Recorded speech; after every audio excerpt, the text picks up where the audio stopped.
Welcome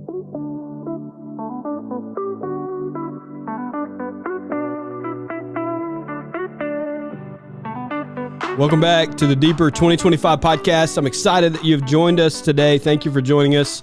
Let me just do something I don't do every episode, but if you will like the video, if you'll share it to your social media, I know some of you are faithfully sharing those.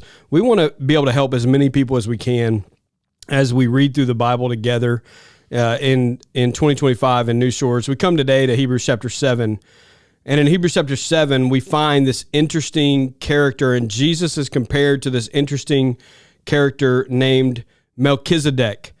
And I want to read for us verses 24 and 25, because when you get to the comparison part of it, really there is no comparison at all. And it says this about Jesus: but he holds his priesthood permanently because he continues forever. Consequently, he's able to save to the uttermost those who draw near to God through him, since he always lives to make intercession for them.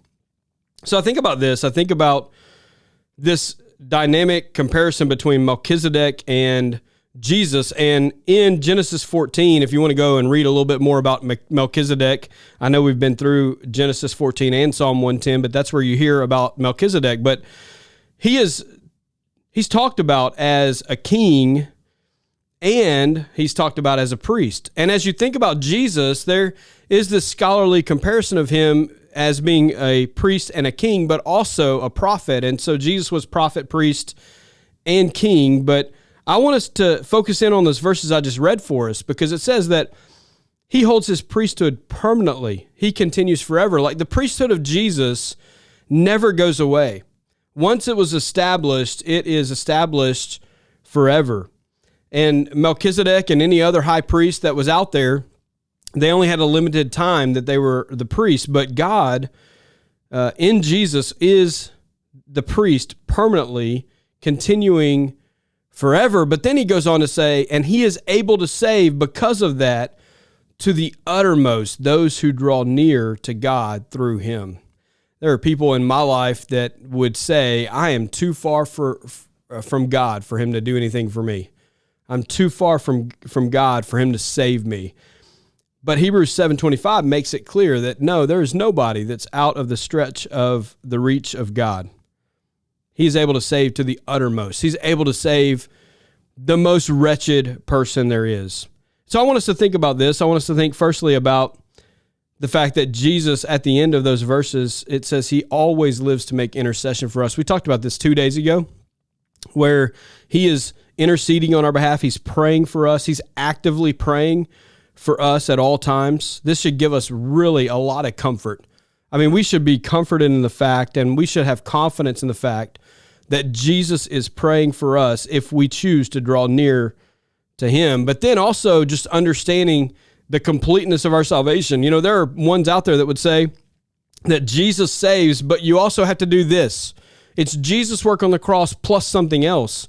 But right there in the middle of those verses I read, that he's able to save to the uttermost, that really means that he is able to save completely.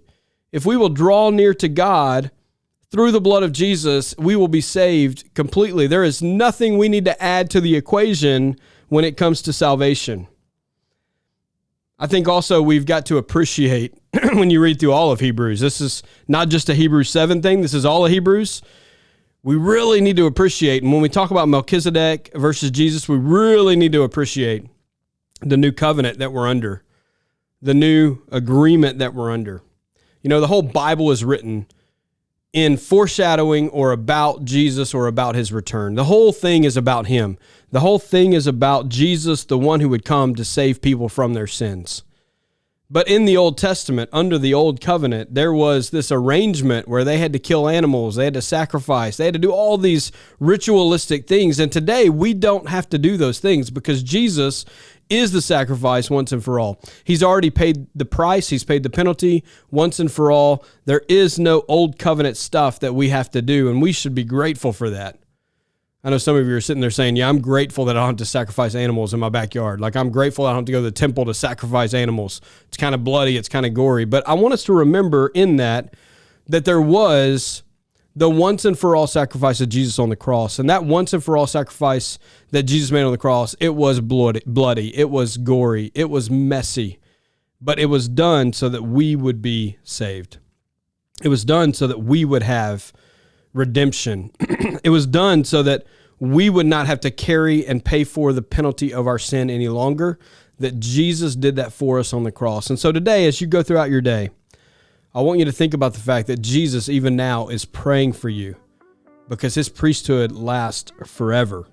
And he's making intercession for you, and he is able to save you and has saved you to the uttermost if you draw near to God and obey him today.